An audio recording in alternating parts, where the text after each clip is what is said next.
विश्वानि देव सवितर्दुरितानि परासुव यद्भद्रं तन्नयासुव।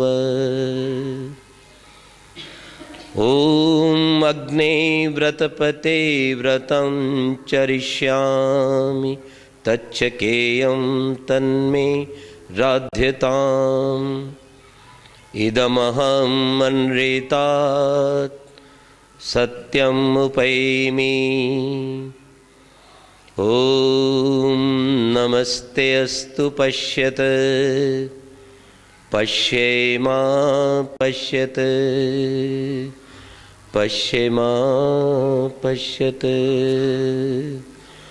ॐ शान्तिः शान्तिः शान्तिः। उपस्थित पूज्य पवित्र आत्माओं, परम पिता परमात्मा की अपार कृपा से हमें ये संसार का सर्वश्रेष्ठ मानव तन प्राप्त होता है। मनुष्य संसार का सर्वश्रेष्ठ प्राणी इसीलिए है कि वह अपने भगवान की दी हुई वेदवाणी के अनुसार चलता हुआ अपने जीवन को स्वस्थ, मन को शांत, आत्मा को आनंदित बना सकता है। अपने समाज में भाईचारे को, प्रेम को उत्पन्न कर सकता है। अपने राष्ट्र को सुरक्षित रख सकता है। अपने जीवन के महान लक्ष्य को प्राप्त कर सकता है। लेकिन तभी प्राप्त कर सकता है जब उसके जीवन का कोई संकल्प हो, कोई व्रत हो, कोई नियम हो।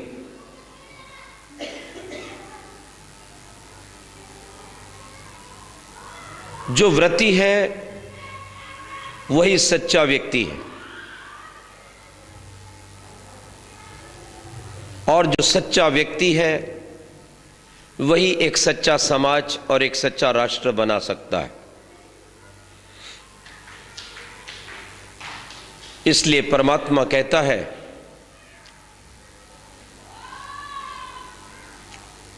कि मेरी सहायता, मेरा आनंद उस प्रत्येक व्यक्ति को प्राप्त हो सकता है जो अपने जीवन में व्रत का अनुष्ठान करता है। ध्यान रखना, व्रत का, जीवन का, शांति का, एकाग्रता का और प्रभु के आनंद प्राप्ति का सबसे बड़ा आधार क्या है? सत्य व्रत का पालन। इसलिए मैंने आपके समक्ष कर्म कांड के महान ग्रंथ यजुर्वेद से यह मंत्र उपस्थित किया। अग्ने व्रतपते व्रतम चरिष्यामि तच्चकेयम तन्मे राध्यताम्। इदम अहम् अनृतात् सत्यमुपैमि।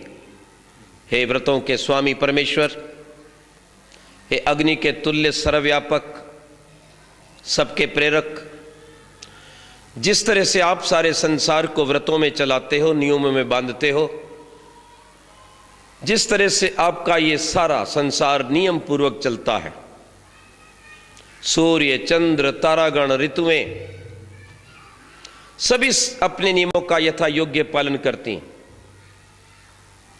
कोई भी भगवान के व्रत को नहीं तोड़ता। इसलिए यदि हम चाहते हैं कि उस परमपिता परमात्मा का आनंद मिले, उसका आशीर्वाद मिले, तो जीवन जीने का एक ही उपाय है कि हम भी उसके समान व्रती बन जाएं।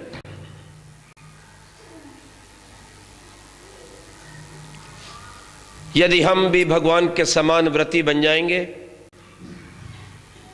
तो भगवान के आनंद और आशीर्वाद के अधिकारी बन जाएंगे। संसार में मैत्री एक बहुत बड़ी वस्तु है।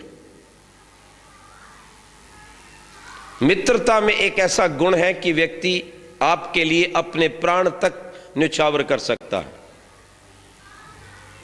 शत्रुता एक ऐसा दोष है कि बड़े से बड़े रिश्तेदार को, समीप संबंधी को मार सकता है यदि शत्रुता उत्पन्न हो गई है।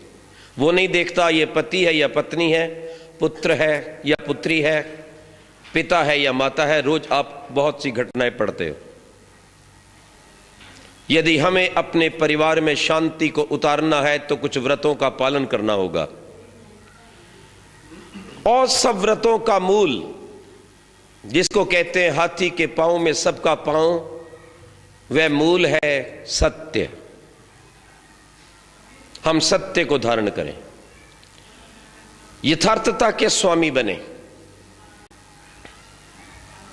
झूठ, फरेब, छल, कपट और नकल से बचें, एक स्वाभाविक जीवन जिएं। और जो व्यक्ति जितना स्वाभाविकता में रहता है वो उतना ही सुखी रहता है, उसका मन शांत रहता है।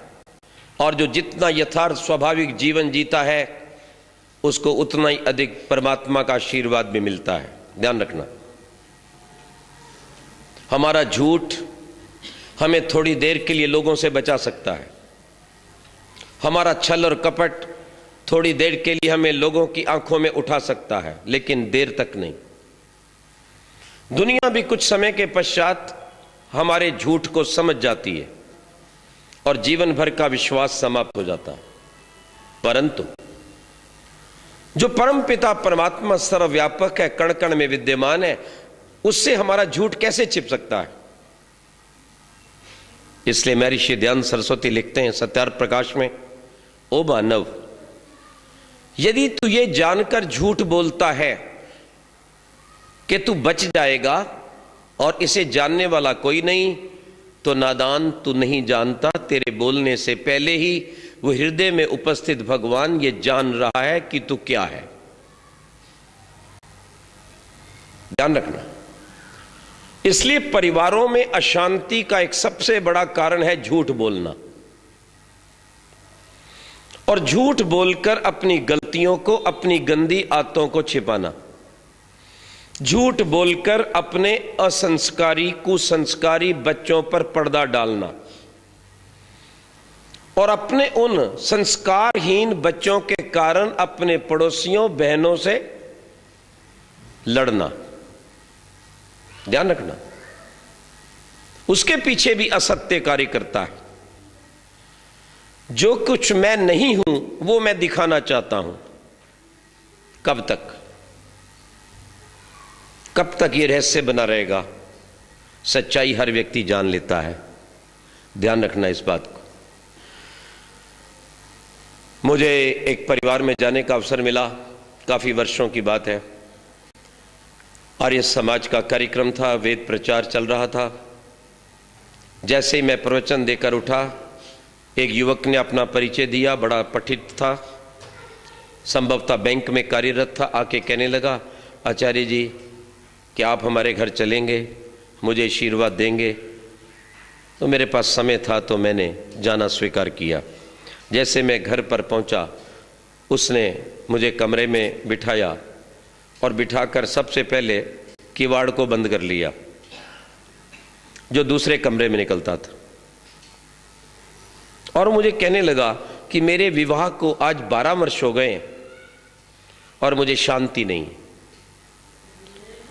मैंने अपने गृहस्थ जीवन में कभी भी सुख को प्राप्त नहीं किया। ध्यान से सुनिएगा बात को। मैंने कहा, क्यों? आप पढ़े लिखे हैं, आपका घर भी अच्छा दिखाई देता है, धन की भी कोई कमी नहीं है, बच्चे भी मुझे संस्कारी लगते हैं, बात क्या है? कहते हैं, मेरी और मेरी पत्नी की परस्पर विचारधारा नहीं मिलती। ध्यान रखिए, जब विचार नहीं मिलते तो जीवन का सारा खेल बिगड़ जाता है। वो सुखी गृहस्थ नरक में बदल जाता है। चाहे कितना भी धन हो आपके पास, कितने भी आपके पास विद्याएं, डिग्रियां, सुख के साधनों, पर यदि पति पत्नी का विचार नहीं मिलता तो सारी बात बिगड़ जाती है। वो तो एक जीने का, मिलने का, इकट्ठे रहने का बहाना है, उसे जीना नहीं कहते, उसे तो एक तालमेल कह सकते हैं, समझौता है थोड़ी देर का। कैसा समझौता कि जब कोई मेहमान चला आया तो बहुत प्रसन्नता से मिलजुल कर उसकी सेवा कर दी, ताकि अगले की नजरों में ये पता ही ना चले कि आपस में लड़े हुए हैं। होता है ना कई बार। लेकिन ठीक उसके जाने के बाद एक का मुंह पूर्व में, दूसरे का पश्चिम में होता है। विचार कीजिए। मैंने कहा क्या कारण क्या है? कहते जब मैंने विवाह से पहले देखा था और इसके माता पिता ने दिखाया था, तब मैंने पूछा था कि ये आपकी बेटी क्या पढ़ी लिखी है, तो इन्होंने मुझे ये कह दिया कि ये बीए पास है। मैंने कहा फिर क्या हुआ? कह लेंगे मैं बार बार इनसे मांगता रहा कि आप सर्टिफिकेट दो, क्योंकि मुझे इस बात का संशय हो गया था कि ये लड़की बीए पास नहीं है। फिर मैंने कहा हुआ क्या? कहने लगे ये 12वीं फेल है। मैं कहा भले मानस, बीए पास हो या 12वीं फेल हो, एक बात बता, अब शादी को 12 वर्ष व्यतीत हो गए तो उसे उस 12वीं और बीए से लेना क्या है? तेरे जीवन की गाड़ी ठीक चल रही तो चलाता रहे। कहता नहीं चारे जी, वो और बात है। जिस व्यक्ति के साथ लंबा जीवन व्यतीत करना है और वही व्यक्ति जब मेरे साथ झूठ बोल रहा हो तो मेरे हृदय में उसके प्रति प्यार कहां रहेगा? सबसे बड़ी बात क्यों कि विश्वास नहीं रहा। एक जीवन में गांठ पड़ गई कि मेरी पत्नी झूठ बोलती है। इसको उल्टा भी जा सकता है कि मेरा पति झूठ बोलता है। कितनी भी धार्मिक पत्नी होगी, अच्छी पत्नी होगी, सात्विक, विनम्र होगी, लेकिन कब तक सहन करेगी? जब झूठ पकड़ में आ जाता है, जब अनैतिकता समझ में आ जाती है तो घर बिखर जाता है, और घर बिखरने के साथ साथ बच्चे भी बिखर जाते हैं। ध्यान रखना, बच्चे बट जाते हैं। पति कहीं होता है, पत्नी कहीं होती है, पुत्र कोई ले लेता है और पुत्री कोई ले लेती है। आज एक नहीं, इस धरती पर हजारों परिवार दिखाए जा सकते हैं, लेकिन यदि अधिक संख्या में देखना हो तो अमेरिका चले जाइए, जो आज सबसे अधिक उन्नत देश माना जाता है। कभी जाके पूछना। कहने लगे प्रश्न 12वीं का और बीए का नहीं है आचार्य जी। यदि मुझे वास्तविकता बता दी होती तो बहुत अच्छी बात थी। एक बार झूठ बोलकर बार बार झूठ बोला गया, बार बार। उससे मेरे विश्वास को आघात लगा। उसका यह परिणाम निकला कि मेरा और मेरी पत्नी के बीच कोई भी कार्य होता है तो मुझे एकदम संशय घेर लेता है कि यह सच बोल रही है कि झूठ। ध्यान रखो इस बात को। जब जीवन के अंदर असत्य आ गया, अविश्वास आ गया, विश्वास समाप्त हो गया, तो कोई व्यक्ति ना तो हृदय से सेवा करता है, ना हृदय से प्यार करता है, ना हृदय से किसी के कष्ट को समझता है, और ना किसी के कष्ट को समझकर उसका सहयोग करता है। ध्यान रखिएगा। एक पति झूठ बोलने की आदत रखता है, जो आकर के कभी पूरा वेतन पत्नी को नहीं देता। अचानक उसकी एक सहेली मिल जाती है, बहुत पुरानी है, कॉलेज के समय की है।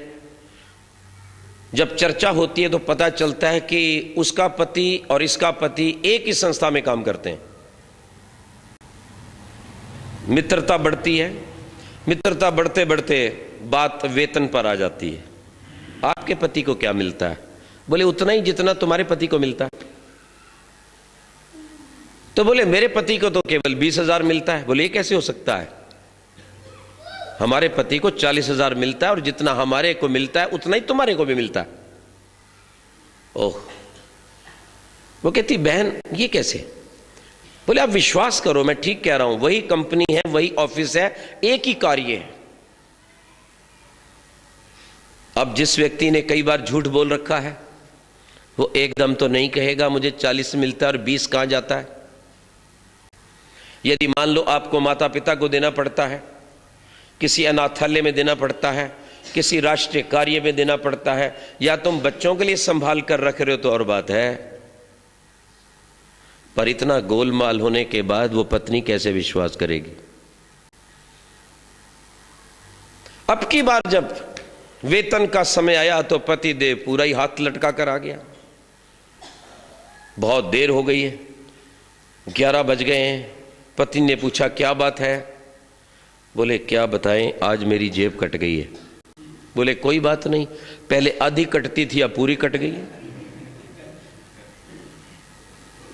उसको विश्वास नहीं किसकी जेब कटी है, कारण कि झूठ बोल दिया गया है।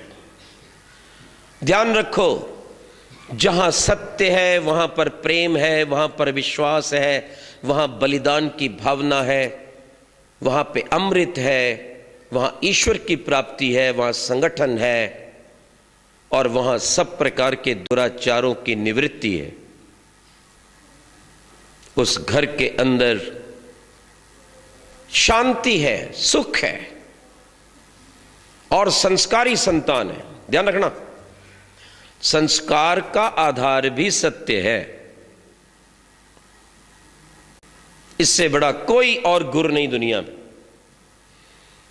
इसलिए परम पिता परमात्मा ने बार बार वेद में सत्य की बात कही है। सत्यम सत्यम सत्यम अनृतात् सत्यम उपैमि। अनेक बार यह शब्द आया और यह शब्द महर्षि ध्यान को अत्यंत प्रिय था। वो जानते थे इस संपूर्ण विश्व का कल्याण हो सकता है यदि हम सत्य मान लें,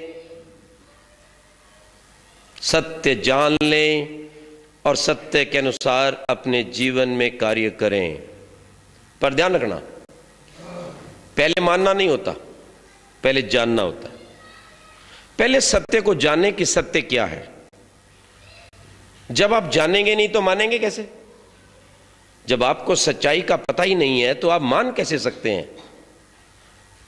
इसलिए पहले सत्य को जाना जाता है, फिर माना जाता है। और मानने का अर्थ यह नहीं है केवल हां मैं मानती हूं, नहीं, उसका वास्तविक अर्थ है कि आप सत्य का ही प्रयोग करते हैं। आपका यह संकल्प है कि आपके घर में आपके पति के साथ, अपनी पत्नी के साथ हम झूठ नहीं बोलेंगे।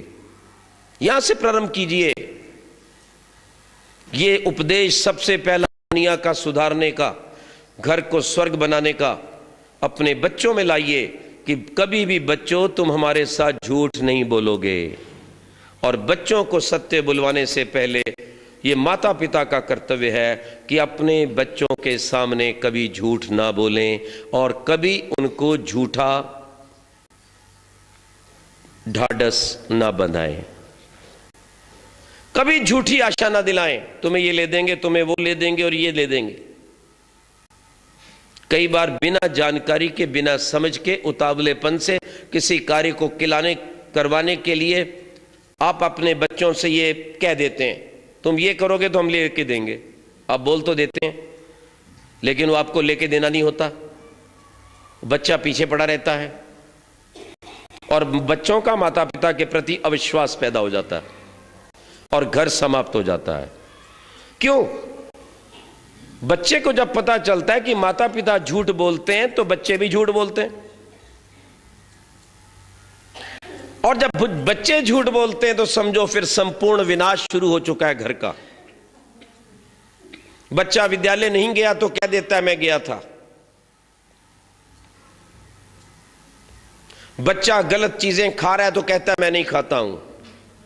बच्चा पैसे का गलत प्रयोग कर रहा है तो कहता है नहीं नहीं मैं नहीं कर रहा हूं। बच्चा फेल है, कंपार्टमेंट में है लेकिन कहता है मैं पास हूं। बच्चे की रिपोर्ट बुक आ गई है लेकिन माता पिता तक पहुंचाता ही नहीं, किसी और की या नकली साइन करके दे जाता है। कितना विनाश हो गया घर का। यदि जीवन की सुख शांति, स्वर्ग का आधार सत्य है तो जीवन के अंदर अशांति और दुर्गुण तथा नरक का आधार झूठ है, ध्यान रखना। एक ही व्रत यदि आपने कर लिया, हम सत्य बोलेंगे, और यही प्रभु को पाने का सबसे सरल तरीका है। अग्ने व्रत पते व्रतम चरिष्यामि। हम व्रत का अनुष्ठान करेंगे प्रभु। क्या है हमारा व्रत? अनृतात सत्यम उपैमि। हम झूठ को छोड़कर सत्य को प्राप्त करेंगे। वेदानुसार जो कुछ आपने कहा है उसे प्राप्त करके वेद विरुद्ध सब आचरणों को, सभी गलत पूजाओं को, सभी झूठे व्रतों को, सभी झूठे खान पान को, सभी झूठे आचार विचार को त्याग देंगे। यह अभिप्राय है इसका, ध्यान रखिए। इससे क्या होगा? तच्छकेयम तन्मे राध्यताम। प्रभु कहता है इस मार्ग में मैं तुम्हारी पूरी सहायता करूंगा, तुम इस मार्ग में सफल हो सको। हर प्रकार की सहायता, शक्ति से मैं सहायता करूंगा, सद्विचारों से मैं तुम्हारी सहायता करूंगा। और वैसे भगवान सहायता करता ही है ना। जब कोई अच्छा कार्य हम करना चाहते हैं तो अंदर से एक आवाज आती है, एक प्रेरणा मिलती है, उत्साह मिलता है। और जब कोई व्यक्ति पाप करना चाहता है तो अंदर से एक आवाज आती है, ये मत कर। श्रेष्ठ कार्य, सत्य कार्य करने के लिए भगवान सदा प्रेरणा देता है, और ये उसकी सबसे बड़ी सहायता है। और दूसरी बात, जिस शांति को हम ढूंढते हैं, जो शांति उस भगवान के पास है, विचार कीजिए। जिस शांति का स्वामी भगवान है वो चिल्लाने से नहीं देता, पैसा फेंकने से वो शांति नहीं मिलती किसी को। अगर शांति मिलती तो लोग प्रतिदिन आत्महत्या ना करते, पैसा फेंकते शांति खरीद लेते। क्यों? नहीं, वो शांति केवल भगवान के पास है। और वो गिड़गिड़ाने से नहीं मिलती, चढ़ावा चढ़ाने से नहीं मिलती, चादर और छतर से नहीं मिलती, हाथ ऊंचा करके खड़ा होने या टांग एक पे खड़े होने से नहीं मिलती। भगवान इन बातों को पसंद बिल्कुल नहीं करता, ध्यान रखना। वेद के 20,000 मंत्रों में ये सभी चाल चलन कहीं नहीं लिखा हुआ। भगवान कहता है नहीं, मैं इससे कभी प्रसन्न नहीं होता। तू ये ढोंग और पखंड करके मेरे शरीर को खराब कर रहा है। यदि दिन में खाता नहीं और रात को पेट भर के सोता है तो भी तू अपराध कर रहा है। अरे मैंने तो वेद में लिखा था ये कि सूर्यास्त के बाद खाना नहीं, और तू ज्यादा खा रहा है। गर्मी की ऋतु है, जिस शरीर को ज्यादा पानी चाहिए और तू बिल्कुल पानी से ही हट गया। तू मेरे शरीर को, संसार की सबसे सुंदर मशीन को नष्ट कर रहा है। और कोई मूर्ख आदमी जिसे भगवान का पता नहीं है, उसके नाम पर किसी देवी देवता को प्रसन्न करने के लिए बलि दे रहा है। बकरा चढ़ा रहा है, भैंस चढ़ा रहा है, गाय चढ़ा रहा है, ऊंट चढ़ा रहा है। नहीं देखते आप? ईद के दिन कितनी गऊएं कटती हैं, कितने बकरे कटते हैं, लहू लहान हो जाता है पूरा मक्का मदीना। और वही स्थिति यहां के मंदिरों में भी होती है। क्या अपने पुत्रों को कटवाकर कोई मां प्रसन्न हो सकती है? क्या अपने बच्चों को कटवाकर कोई पिता प्रसन्न हो सकता है? अगर बच्चों को कटवाकर कोई पिता प्रसन्न होता है तो वो पिता नहीं, राक्षस है। अगर अपनी संतानों को कटवाकर कोई मां प्रसन्न होती है तो जान लेना वो मां नहीं, डायन है। अगर दूसरे लोगों को कटवाकर कोई अल्लाह प्रसन्न होता है तो जान लेना वो अल्लाह नाम का कोई अच्छा व्यक्ति नहीं, संसार का सबसे बड़ा डाकू और सबसे बड़ा गुंडा, कातिल व्यक्ति है। और अगर उनके नाम से किसी ग्रंथ में भी ऐसा लिखा है तो जान लेना वो ग्रंथ किसी देवता का, ईश्वर अच्छे व्यक्ति का नहीं है, किसी साधारण लुटेरे कातिल का है, जिससे धरती पर कभी शांति नहीं आएगी। ध्यान रखना इस बात। इस खून खराबे से भगवान कभी प्रसन्न नहीं होता। भगवान तो प्राणियों से प्यार से संबंध होता है। मित्र से चक्षुषा समीक्षा में। परमात्मा तो कहता है यदि मुझे प्राप्त करना चाहते हो तो परस्पर मित्र की भावना से देखो। संगच्छध्वम, मिलकर चलो, मिलकर बोलो। समानी प्रपास है वो अन्न भागा, मिलकर पियो। एक तुम्हारे मिलकर खाने के स्थान, एको अन्य अभिहर्यत, एक दूसरे से प्यार करो जैसे गाय उसके बछड़े के साथ करती है। याद रखना, इसलिए कोई चढ़ावा, कोई छत्र, किसी प्रकार का कोई पाखंड और कोई जागरण भगवान को पसंद नहीं करता। कौन माँ होगी जिसके चारपाई के सिरहाए बैठ जाएं और सारी रात चिल्लाएं, माता जी माता जी माता जी माता जी माता जी माता जी, है? और उस माँ के बच्चे पढ़ रहे हों, कुछ बड़े रोगी हों, माँ प्रसन्न होगी? अरे भले मानस, तू मेरा अगर ध्यान ही करता है, जाप ही करता है, चुपचाप रह ना, तू मेरे बच्चों को तंग कर रहा है और तू बैठा है, मुझे कहाँ शांति मिल रही है, सो जा ना, तू सोता क्यों नहीं? अच्छा एक बात बताओ, अगर कोई बच्चा जागता रहे और माँ सोती हो तो किसी माँ को पसंद है? माँ सो रही है और बच्चा बैठे, माँ के क्या कर रहा है, सो जाना, अरे सो जाना, फिर देखेगी सोता क्यों नहीं है? नहीं, वो कहेगी पता नहीं क्या परेशानी मेरे बेटे को। माँ भी परेशान, जो माँ को परेशान करे वो भक्ति कैसी? व्रत शास्त्र अनुसार आचरणम इति व्रत। व्रत क्या है? ऋषि कहते हैं शास्त्र के अनुसार आचरण व्रत है। तेरी आंख ठीक देखे, तेरा कान ठीक सुने, तेरी जिह्वा ठीक बोले, तेरे हाथ किसी को उठा लें, किसी गरीब को, किसी अनाथ को गले लगा लें, तेरे पैर चल करके किसी की पीड़ा को दूर करें, ये व्रत कर। मेरे सूर्य उदय होने से पहले उठ जा, ये व्रत कर। सूर्य अस्त होने के समय में सारे कार्यों को समेट ले, अब दुनिया को छोड़, थोड़ा अंदर की ओर चल, ये व्रत कर। किसी की चोरी का माल नहीं खाऊंगा, ये व्रत कर। ठगूंगा नहीं, ये व्रत कर। मिलावट नहीं करूंगा, व्रत कर। मेरे बोलने से हानि नहीं होगी और मेरे चलने से हानि नहीं होगी, मेरे बैठने से हानि नहीं होगी, ये व्रत कर। और यहां क्या होता है? रात के 11 बजे होते हैं और ये गप मार रहे होते हैं गाड़ी के डिब्बे में, और बड़े भारे धार्मिक, यानी लोगों को सोने का समय है, ये गप मार रहा है, ये 10 बजे रोटी खा रहा है। मैंने कहा भाई साहब, ये आपका घर नहीं है, ये जनता की गाड़ी है। सोना है, किसी ने सुबह 3 बजे उठना है, किसी ने 4 बजे गाड़ी से उतरना है, चुप करके रोटी खा के सो जाओ। बोले हमारा टाइम नहीं हुआ, फिर उनका टाइम जल्दी आ जाता है। ये कोई धर्म का लक्षण नहीं, मैं आपको कह रहा हूं। एक दिन मैं यात्रा कर रहा था, रांची की ओर जा रहा था। हम लगभग रोज यात्रा में रहते हैं, कहना चाहिए। कुछ 1-2 मास छोड़कर जब आश्रम में रहते हैं, शिविर चलते हैं, उसके पश्चात पूरे देश में भ्रमण करते हैं कि अपने कर्तव्य का पालन करें, इस देश का खाते हैं, उसका कुछ ऋण चुका दें। मैं गाड़ी में बैठा, 9 साढ़े 9 बजे सज्जनों ने, जो ठीक ठाक लोग थे, उन्होंने 8-9 बजे रोटी खाई। ठीक ठाक लोगों की बात कर रहा हूँ। और धीरे धीरे बिस्तर बिछाने शुरू किए। 9:30 बज गए, यानी उनको पता है। हमने भी अपनी लाइट वाइट बंद कर दी। मैंने कहा भाई साहब आप भी अपना, 10 बजे हम लाइट बंद कर देंगे, फिर सुबह उठेंगे।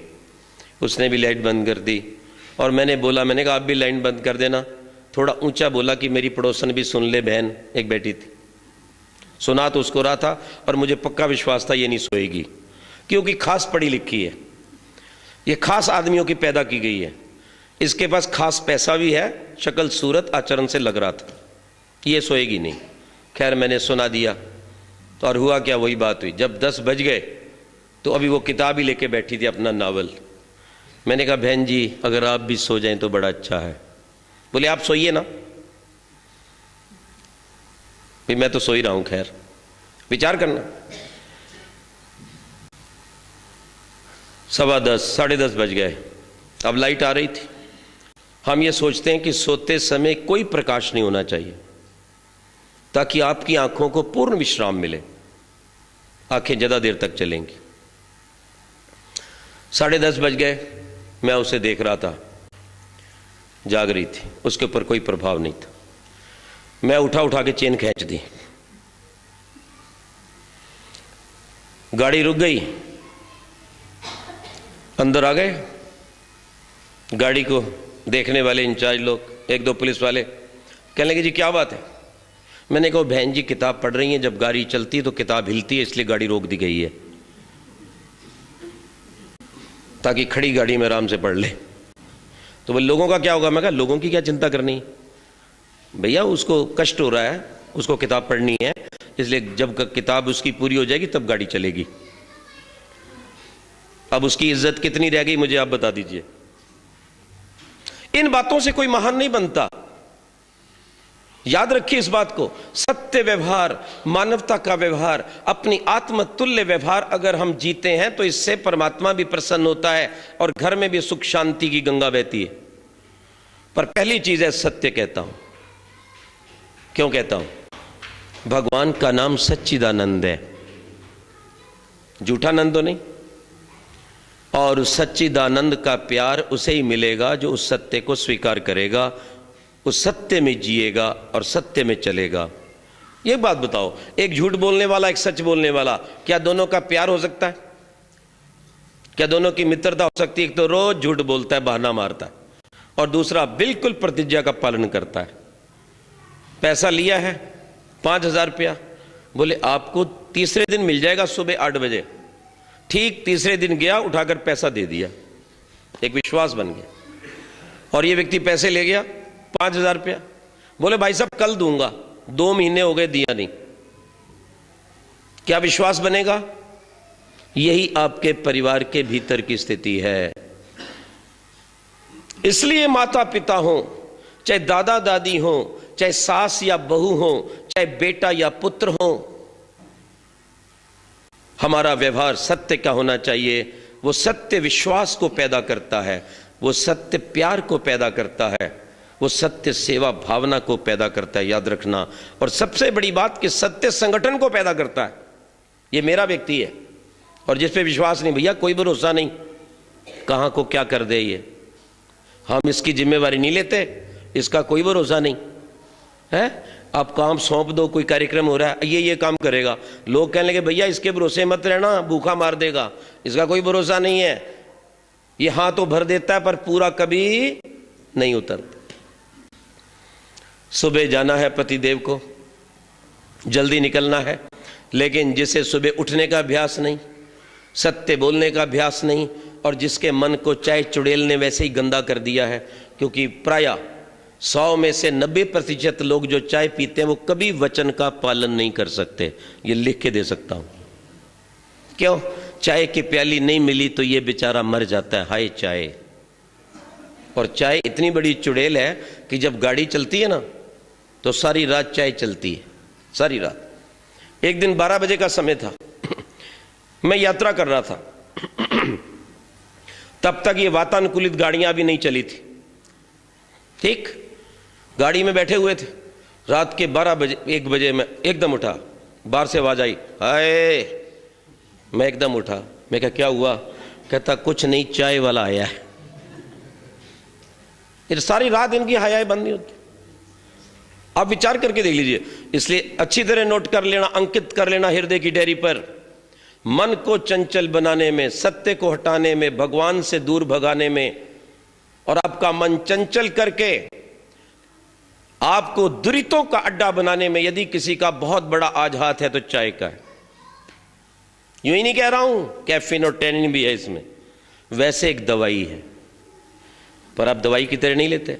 लाल मिर्च भी दवाई है, लहसुन प्याज भी दवाई है, आपके जीवन को बर्बाद कर रही है ये, बिना कारण इसका सेवन करने से, ध्यान रखिएगा।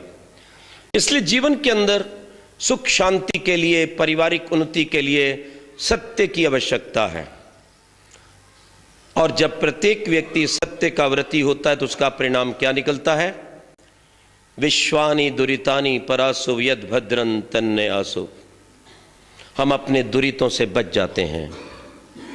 और दुरित, चरित्रहीनता परिवार को नष्ट करने में बहुत बड़ा भाग रखती है, बहुत बड़ा भाग, चरित्रहीनता। ध्यान रखना इस बात को। शराब पी रहा है, अच्छा ये बात बताओ, पति शराब पिएगा तो पत्नी शांत रह सकेगी? बेटा शराब पिएगा तो माता पिता शांत रहेंगे? विचार करना। बेटी सिगरेट पिएगी तो माता पिता को सहन होगा क्या? मैंने कई पिताओं को तड़पते हुए देखा है, रोते हुए देखा है, गिड़गिड़ाते देखा है। एक बार प्रवचन देके आया था मैं, हरियाणा की बात है या किसी गांव की, जींद के आसपास था, मुझे याद नहीं। मैं रात को आके सो गया, 10 बजे थके होते हैं, पूरा दिन में सोते नहीं हैं, प्रातःकाल उठते हैं, सुबह से शाम तक कार्य करते हैं। मेरी तो आंख लग गई, लेकिन 12 बजे मुझे किसी व्यक्ति के कराहने की आवाज़ आई, करा रहा था, हाय हाय। अचानक नींद खुली। पहले तो ऐसा लगा कहीं स्वप्न तो नहीं देख रहे, नहीं स्वप्न नहीं था ये। बैठ गए, ये स्वप्न नहीं है, आवाज आ रही है और किसी के रोने की कराने की आवाज आ रही है और हम सो जाएं तो ये अच्छी बात तो नहीं है ना। मैंने कहा देखना चाहिए कौन पीड़ा में है। मैं उठा, धीरे से जहां सोया हुआ था ढूंढकर उसकी बत्ती जलाई, देखा बाजू में से आवाज आ रही है। उस कमरे की ओर गया, किवाड़ बंद था, धीरे से खोल दिया और खड़ा हो गया और फिर आवाज आई। मैंने कहा चौधरी साहब क्या बात है, क्या कष्ट है, हम आपकी क्या सहायता कर सकते हैं, बताइए। पानी चाहिए? आपका शरीर तो ठीक है, आपको रोग या बुखार तो नहीं है? कहते नहीं, मुझे ऐसा कुछ भी नहीं है। मैं कहा आप क्यों दुखी हैं, क्या कारण है आपके कष्ट का? कहने लगा मैं बहुत पीड़ित हूं। आज मेरे पास जमीन की कमी नहीं, जायदाद की कमी नहीं, पैसे की कमी नहीं, खाने पीने की कमी नहीं है। मेरा बेटा पढ़ा लिखा है, इस बात की भी कमी नहीं है। मैंने कहा फिर क्या बात है? कहने लगे वही मेरा बेटा जो बीडीओ है वो शराब पीता है और ये मुझे स्वीकार नहीं। पीता वो है, तड़पता मैं हूं कि शराब धीरे धीरे उसके जीवन को पी रही है। उसके घर में क्लेश रहता है, पत्नी को आकर पीटता है, बच्चे दुखी होते हैं। मैं बाहर किसी को मुंह दिखाने योग्य नहीं हूं कि यह धार्मिक बनता है। चौधरी इसका बेटा पूरी बोतल पी जाता है। हमारे घर की अशांति के कारण मैं आपको बता रहा हूं, यह हमारा असत्य व्यवहार, वेद से विरुद्ध व्यवहार हमें बर्बाद कर रहा है। इसलिए चाहे वो नशा शराब का है, चाहे वो बीड़ी सिगरेट सुल्फा गांजा का है, नशा तो नशा है। और आज नशा पिता पीता है तो कल को कोई भरोसा नहीं, बेटा भी पिएगा। अगर पढ़ा लिखा बाप सिगरेट पीता है तो कोई भरोसा नहीं, उसकी पढ़ी लिखी बेटी भी जाकर सिगरेट पिएगी। लड़कियां पीती हैं और उनको अधिक बर्बाद कर देती है वो सिगरेट, उनकी संतान को नष्ट कर देती है। और जब एक बार किसी को पता चल जाएगा ये नशा करती है तो बहुत बुरा हो जाएगा, घर टूट जाएगा। इसलिए सदाचार जीवन का आधार है। जहां असत्य व्यवहार, ये अनैतिक व्यवहार, ये गलत खान पान हमें अपने परिवार को तोड़ता है, हमें रोग देता है, क्लेश देता है, वहां भगवान से भी हम दूर चले जाते हैं। क्योंकि भगवान भी अपना आनंद उसी पात्र में उड़ेलता है जो जीवन का पात्र पवित्र हो। हम चिल्लाते जरूर हैं भगवान हमें बल दो, बुद्धि दो, शक्ति, आनंद दो, लेकिन भगवान कहां पर? यहां तक तो मांस, शराब, अंडा, बीड़ी, सिगरेट, कचरा भरा हुआ है।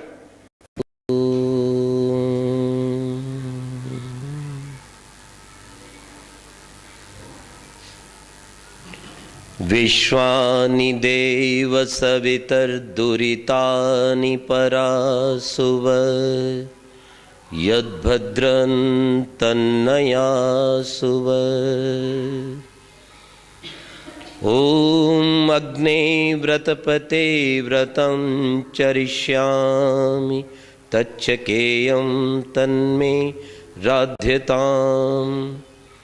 इदमहं मन्रेतात् सत्यमुपैमि। ओम नमस्ते अस्तु पश्यत पश्येमा पश्यत पश्येमा पश्यत। ओम शांतिः शांतिः शांतिः। उपस्थित पूज्य पवित्र आत्माओं, परम पिता परमात्मा की अपार कृपा से हमें ये संसार का सर्वश्रेष्ठ मानव तन प्राप्त होता है। मनुष्य संसार का सर्वश्रेष्ठ प्राणी इसीलिए है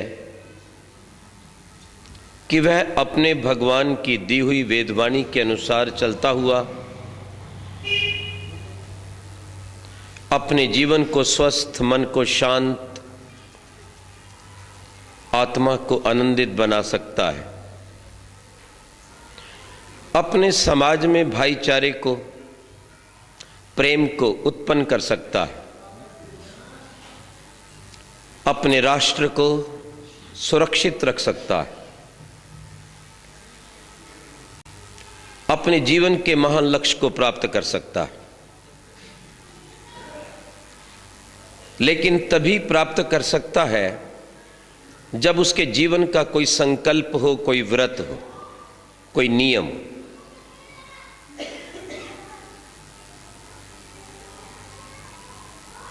जो व्रती है वही सच्चा व्यक्ति है, और जो सच्चा व्यक्ति है वही एक सच्चा समाज और एक सच्चा राष्ट्र बना सकता है। इसलिए परमात्मा कहता है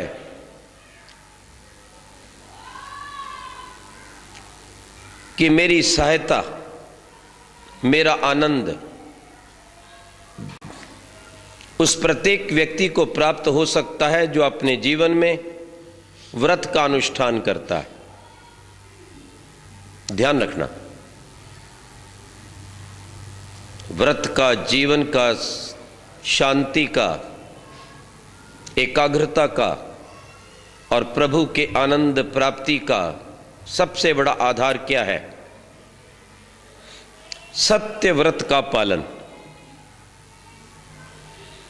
इसलिए मैंने आपके समक्ष कर्म कांड के महान ग्रंथ यजुर्वेद से यह मंत्र उपस्थित किया।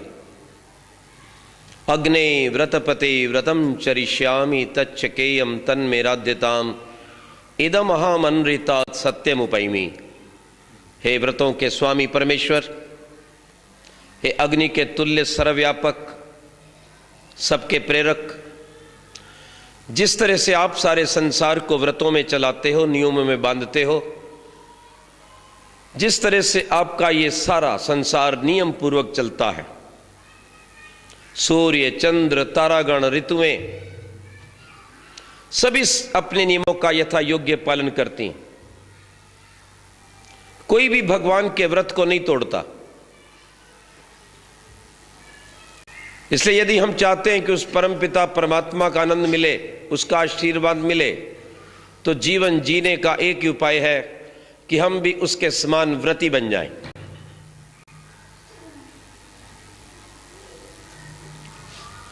यदि हम भी भगवान के समान व्रती बन जाएंगे तो भगवान के आनंद और आशीर्वाद के अधिकारी बन जाएंगे। संसार में मैत्री एक बहुत बड़ी वस्तु है। मित्रता में एक ऐसा गुण है कि व्यक्ति आपके लिए अपने प्राण तक न्यौछावर कर सकता है। शत्रुता एक ऐसा दोष है कि बड़े से बड़े रिश्तेदार को, समीप संबंधी को मार सकता है। यदि शत्रुता उत्पन्न हो गई तो वो नहीं देखता ये पति है या पत्नी है, पुत्र है या पुत्री है, पिता है या माता है। रोज आप बहुत सी घटनाएं पढ़ते हो। यदि हमें अपने परिवार में शांति को उतारना है तो कुछ व्रतों का पालन करना होगा। और सब व्रतों का मूल, जिसको कहते हैं हाथी के पांव में सबका पांव, वह मूल है सत्य।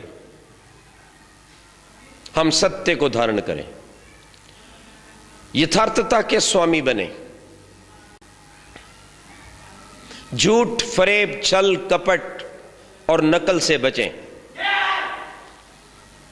एक स्वाभाविक जीवन जिएं।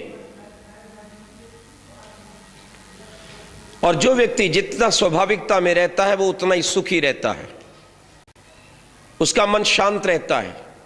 और जो जितना यथार्थ स्वाभाविक जीवन जीता है उसको उतना ही अधिक परमात्मा का आशीर्वाद भी मिलता है। ध्यान रखना, हमारा झूठ हमें थोड़ी देर के लिए लोगों से बचा सकता है। हमारा छल और कपट थोड़ी देर के लिए हमें लोगों की आंखों में उठा सकता है, लेकिन देर तक नहीं। दुनिया भी कुछ समय के पश्चात हमारे झूठ को समझ जाती है और जीवन भर का विश्वास समाप्त हो जाता है। परंतु जो परमपिता परमात्मा सर्वव्यापक है, कण कण में विद्यमान है, उससे हमारा झूठ कैसे छिप सकता है? इसलिए महर्षि दयानंद सरस्वती लिखते हैं सत्यार्थ प्रकाश में, ओ मानव, यदि तू ये जानकर झूठ बोलता है कि तू बच जाएगा और इसे जानने वाला कोई नहीं, तो नादान तू नहीं जानता, तेरे बोलने से पहले ही वो हृदय में उपस्थित भगवान ये जान रहा है कि तू क्या है। ध्यान रखना। इसलिए परिवारों में अशांति का एक सबसे बड़ा कारण है झूठ बोलना, और झूठ बोलकर अपनी गलतियों को, अपनी गंदी आदतों को छिपाना। झूठ बोलकर अपने असंस्कारी, कुसंस्कारी बच्चों पर पर्दा डालना और अपने उन संस्कारहीन बच्चों के कारण अपने पड़ोसियों, बहनों से लड़ना। ध्यान रखना, उसके पीछे भी असत्य कार्य करता है। जो कुछ मैं नहीं हूं वो मैं दिखाना चाहता हूं। कब तक? कब तक ये रहस्य बना रहेगा? सच्चाई हर व्यक्ति जान लेता है। ध्यान रखना इस बात को। मुझे एक परिवार में जाने का अवसर मिला, काफी वर्षों की बात है। आर्य समाज का कार्यक्रम था, वेद प्रचार चल रहा था। जैसे ही मैं प्रवचन देकर उठा, एक युवक ने अपना परिचय दिया, बड़ा पठित था, संभवतः बैंक में कार्यरत था। आके कहने लगा, आचार्य जी क्या आप हमारे घर चलेंगे, मुझे आशीर्वाद देंगे? तो मेरे पास समय था तो मैंने जाना स्वीकार किया। जैसे मैं घर पर पहुंचा, उसने मुझे कमरे में बिठाया और बिठाकर सबसे पहले किवाड़ को बंद कर लिया जो दूसरे कमरे में निकलता था, और मुझे कहने लगा कि मेरे विवाह को आज 12 वर्ष हो गए और मुझे शांति नहीं। मैंने अपने गृहस्थ जीवन में कभी भी सुख को प्राप्त नहीं किया। ध्यान से सुनिएगा बात को। मैंने कहा क्यों? आप पढ़े लिखे हैं, आपका घर भी अच्छा दिखाई देता है, धन की भी कोई कमी नहीं है, बच्चे भी मुझे संस्कारी लगते हैं, बात क्या है? कहते हैं मेरी और मेरी पत्नी की परस्पर विचारधारा नहीं मिलती। ध्यान रखिए,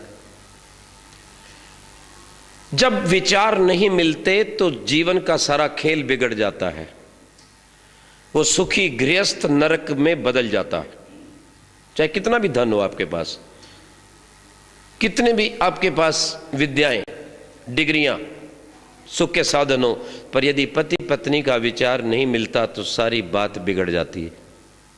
वो तो एक जीने का, मिलने का, इकट्ठे रहने का बहाना है, उसे जीना नहीं कहते, उसे तो एक तालमेल कह सकते हैं।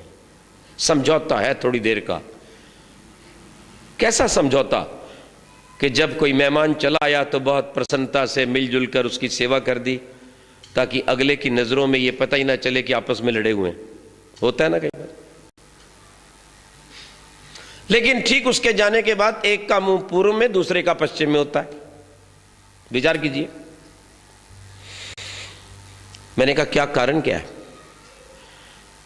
कहते जब मैंने विवाह से पहले देखा था और इसके माता पिता ने दिखाया था, तब मैंने पूछा था कि ये आपकी बेटी क्या पढ़ी लिखी है? तो इन्होंने मुझे ये कह दिया कि ये बीए पास है। मैंने कहा फिर क्या हुआ? कह लेंगे मैं बार बार इनसे मांगता रहा कि आप सर्टिफिकेट दो, क्योंकि मुझे इस बात का संशय हो गया था कि ये लड़की बीए पास नहीं है। फिर मैंने कहा हुआ क्या? कहने लगे ये 12वीं फेल है। मैं कहा भले मानस, बीए पास हो या 12वीं फेल हो, एक बात बता, अब शादी को 12 वर्ष व्यतीत हो गए तो उसे उस 12वीं और बीए से लेना क्या है? तेरे जीवन की गाड़ी ठीक चल रही, तू चलाता रहे। कहता नहीं आचार्य जी, वो और बात है। जिस व्यक्ति के साथ लंबा जीवन व्यतीत करना है और वही व्यक्ति जब मेरे साथ झूठ बोल रहा हो तो मेरे हृदय में उसके प्रति प्यार कहां रहेगा? सबसे बड़ी बात क्यों कि विश्वास नहीं रहा। एक जीवन में गांठ पड़ गई कि मेरी पत्नी झूठ बोलती है। इसको उल्टा भी जा सकता है कि मेरा पति झूठ बोलता है। कितनी भी धार्मिक पत्नी होगी, अच्छी पत्नी होगी, सात्विक विनम्र होगी, लेकिन कब तक सहन करेगी? जब झूठ पकड़ में आ जाता है, जब अनैतिकता समझ में आ जाती है तो घर बिखर जाता है, और घर बिखरने के साथ साथ बच्चे भी बिखर जाते हैं। ध्यान रखना, बच्चे बट जाते हैं।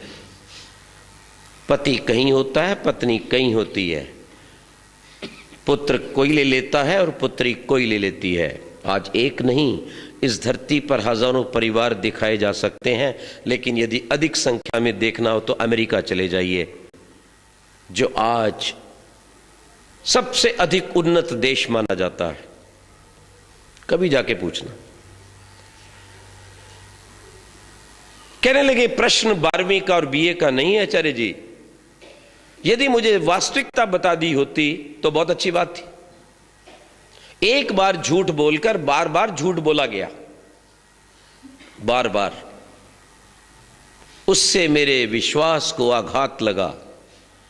उसका यह परिणाम निकला कि मेरा और मेरी पत्नी के बीच कोई भी कार्य होता है तो मुझे एकदम संशय घेर लेता है कि यह सच बोल रही है कि झूठ।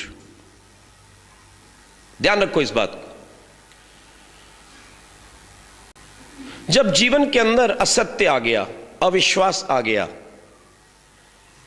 विश्वास समाप्त हो गया, तो कोई व्यक्ति ना तो हृदय से सेवा करता है, ना हृदय से प्यार करता है, ना हृदय से किसी के कष्ट को समझता है, और ना किसी के कष्ट को समझकर उसका सहयोग करता है। ध्यान रखिएगा। एक पति झूठ बोलने की आदत रखता है, जो आकर के कभी पूरा वेतन पत्नी को नहीं देता।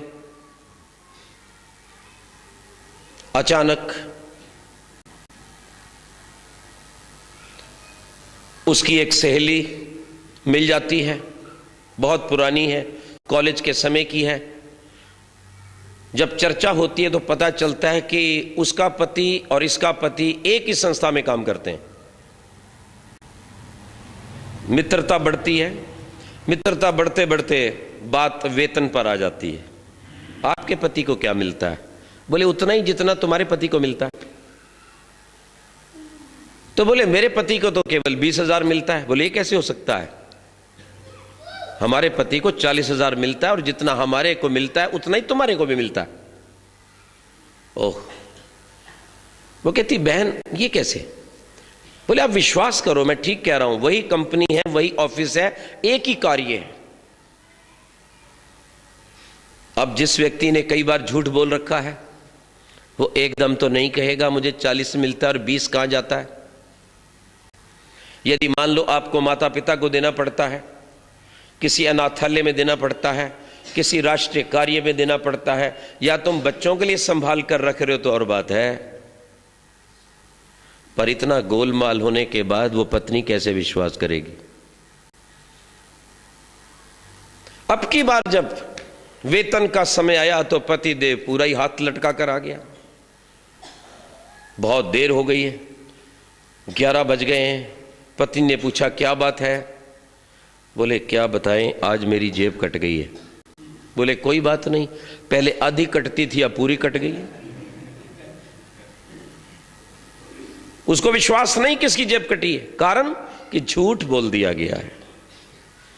ध्यान रखो, जहां सत्य है वहां पर प्रेम है, वहां पर विश्वास है, वहां बलिदान की भावना है, वहां पे अमृत है, वहां ईश्वर की प्राप्ति है, वहां संगठन है, और वहां सब प्रकार के दुराचारों की निवृत्ति है। उस घर के अंदर शांति है, सुख है और संस्कारी संतान है। ध्यान रखना, संस्कार का आधार भी सत्य है। इससे बड़ा कोई और गुर नहीं दुनिया में। इसलिए परम पिता परमात्मा ने बार बार वेद में सत्य की बात कही है। सत्यम सत्यम सत्यम अनृतात् सत्यम उपैमि। अनेक बार यह शब्द आया और यह शब्द महर्षि दयानंद को अत्यंत प्रिय था। वो जानते थे इस संपूर्ण विश्व का कल्याण हो सकता है यदि हम सत्य मान लें, सत्य जान लें और सत्य के अनुसार अपने जीवन में कार्य करें। पर ध्यान रखना, पहले मानना नहीं होता, पहले जानना होता है। पहले सत्य को जाने कि सत्य क्या है। जब आप जानेंगे नहीं तो मानेंगे कैसे? जब आपको सच्चाई का पता ही नहीं है तो आप मान कैसे सकते हैं? इसलिए पहले सत्य को जाना जाता है, फिर माना जाता है। और मानने का अर्थ यह नहीं है केवल हां मैं मानती हूं, नहीं। उसका वास्तविक अर्थ है कि आप सत्य का ही प्रयोग करते हैं। आपका यह संकल्प है कि आपके घर में आपके पति के साथ, अपनी पत्नी के साथ हम झूठ नहीं बोलेंगे। यहां से प्रारंभ कीजिए। यह उपदेश सबसे पहला दुनिया का सुधारने का, घर को स्वर्ग बनाने का अपने बच्चों में लाइए कि कभी भी बच्चों तुम हमारे साथ झूठ नहीं बोलोगे। और बच्चों को सत्य बुलवाने से पहले ये माता पिता का कर्तव्य है कि अपने बच्चों के सामने कभी झूठ ना बोलें और कभी उनको झूठा ढाढ़स ना बंधाएं, कभी झूठी आशा ना दिलाएं, तुम्हें ये ले देंगे, तुम्हें वो ले देंगे और ये ले देंगे। कई बार बिना जानकारी के, बिना समझ के, उतावलेपन से किसी कार्य को करवाने के लिए आप अपने बच्चों से ये कह देते हैं तुम ये करोगे तो हम लेके देंगे। आप बोल तो देते हैं लेकिन वो आपको लेके देना नहीं होता। बच्चा पीछे पड़ा रहता है और बच्चों का माता पिता के प्रति अविश्वास पैदा हो जाता है और घर समाप्त हो जाता है। क्यों? बच्चे को जब पता चलता है कि माता पिता झूठ बोलते हैं तो बच्चे भी झूठ बोलते हैं। और जब बच्चे झूठ बोलते हैं तो समझो फिर संपूर्ण विनाश शुरू हो चुका है घर का। बच्चा विद्यालय नहीं गया तो कह देता है मैं गया था। बच्चा गलत चीजें खा रहा है तो कहता है मैं नहीं खाता हूं। बच्चा पैसे का गलत प्रयोग कर रहा है तो कहता है नहीं नहीं मैं नहीं कर रहा हूं। बच्चा फेल है, कंपार्टमेंट में है लेकिन कहता है मैं पास हूं। बच्चे की रिपोर्ट बुक आ गई है लेकिन माता पिता तक पहुंचाता ही नहीं, किसी और की या नकली साइन करके दे जाता है। कितना विनाश हो गया घर का। यदि जीवन की सुख शांति स्वर्ग का आधार सत्य है तो जीवन के अंदर अशांति और दुर्गुण तथा नरक का आधार झूठ है। ध्यान रखना, एक ही व्रत यदि आपने कर लिया, हम सत्य बोलेंगे और यही प्रभु को पाने का सबसे सरल तरीका है। अग्ने व्रतपते व्रतम चरिष्यामि। हम व्रत का अनुष्ठान करेंगे। प्रभु क्या है हमारा व्रत? अनृतात् सत्यम उपैमि। हम झूठ को छोड़कर सत्य को प्राप्त करेंगे। वेदानुसार जो कुछ आपने कहा है उसे प्राप्त करके वेद विरुद्ध सब आचरणों को, सभी गलत पूजाओं को, सभी झूठे व्रतों को, सभी झूठे खान पान को, सभी झूठे आचार विचार को त्याग देंगे। यह अभिप्राय है इसका। ध्यान रखिए, इससे क्या होगा? तच्छकेयम तन्मे राध्यताम। प्रभु कहता है इस मार्ग में मैं तुम्हारी पूरी सहायता करूंगा, तुम इस मार्ग में सफल हो सको। हर प्रकार की सहायता शक्ति से मैं सहायता करूंगा, सद्विचारों से मैं तुम्हारी सहायता करूंगा। और वैसे भगवान सहायता करता ही है ना। जब कोई अच्छा कार्य हम करना चाहते हैं तो अंदर से एक आवाज आती है, एक प्रेरणा मिलती है, उत्साह मिलता है। और जब कोई व्यक्ति पाप करना चाहता है तो अंदर से एक आवाज आती है ये मत कर। श्रेष्ठ कार्य, सत्य कार्य करने के लिए भगवान सदा प्रेरणा देता है और ये उसकी सबसे बड़ी सहायता है। और दूसरी बात, जिस शांति को हम ढूंढते हैं, जो शांति उस भगवान के पास है, विचार कीजिए, जिस शांति का स्वामी भगवान है वो चिल्लाने से नहीं देता, पैसा फेंकने से वो शांति नहीं मिलती किसी को। अगर शांति मिलती तो लोग प्रतिदिन आत्महत्या ना करते, पैसा फेंकते शांति खरीद लेते। क्यों? नहीं, वो शांति केवल भगवान के पास है और वो गिड़गिड़ाने से नहीं मिलती, चढ़ावा चढ़ाने से नहीं मिलती, चादर और छतर से नहीं मिलती, हाथ ऊंचा करके खड़ा होने या टांग एक पे खड़े होने से नहीं मिलती। भगवान इन बातों को पसंद बिल्कुल नहीं करता। ध्यान रखना, वेद के 20,000 मंत्रों में ये सभी चाल चलन कहीं नहीं लिखा हुआ। भगवान कहता है नहीं, मैं इससे कभी प्रसन्न नहीं होता। तू ये ढोंग और पखंड करके मेरे शरीर को खराब कर रहा है। यदि दिन में खाता नहीं और रात को पेट भर के सोता है तो भी तू अपराध कर रहा है। अरे मैंने तो वेद में लिखा था ये कि सूर्यास्त के बाद खाना नहीं और तू ज्यादा खा रहा है। गर्मी की ऋतु है, जिस शरीर को ज्यादा पानी चाहिए और तू बिल्कुल पानी से ही हट गया। तू मेरे शरीर को, संसार के सबसे सुंदर मशीन को नष्ट कर रहा है। और कोई मूर्ख आदमी जिसे भगवान का पता नहीं है, उसके नाम पर किसी देवी देवता को प्रसन्न करने के लिए बलि दे रहा है। बकरा चढ़ा रहा है, भैंस चढ़ा रहा है, गाय चढ़ा रहा है, ऊंट चढ़ा रहा है। नहीं देखते आप? ईद के दिन कितनी गऊएं कटती हैं, कितने बकरे कटते हैं, लहू लहान हो जाता है पूरा मक्का मदीना। और वही स्थिति यहां के मंदिरों में भी होती है। क्या अपने पुत्रों को कटवाकर कोई मां प्रसन्न हो सकती है? क्या अपने बच्चों को कटवाकर कोई पिता प्रसन्न हो सकता है? अगर बच्चों को कटवाकर कोई पिता प्रसन्न होता है तो वो पिता नहीं, राक्षस है। अगर अपनी संतानों को कटवाकर कोई मां प्रसन्न होती है तो जान लेना वो मां नहीं, डायन है।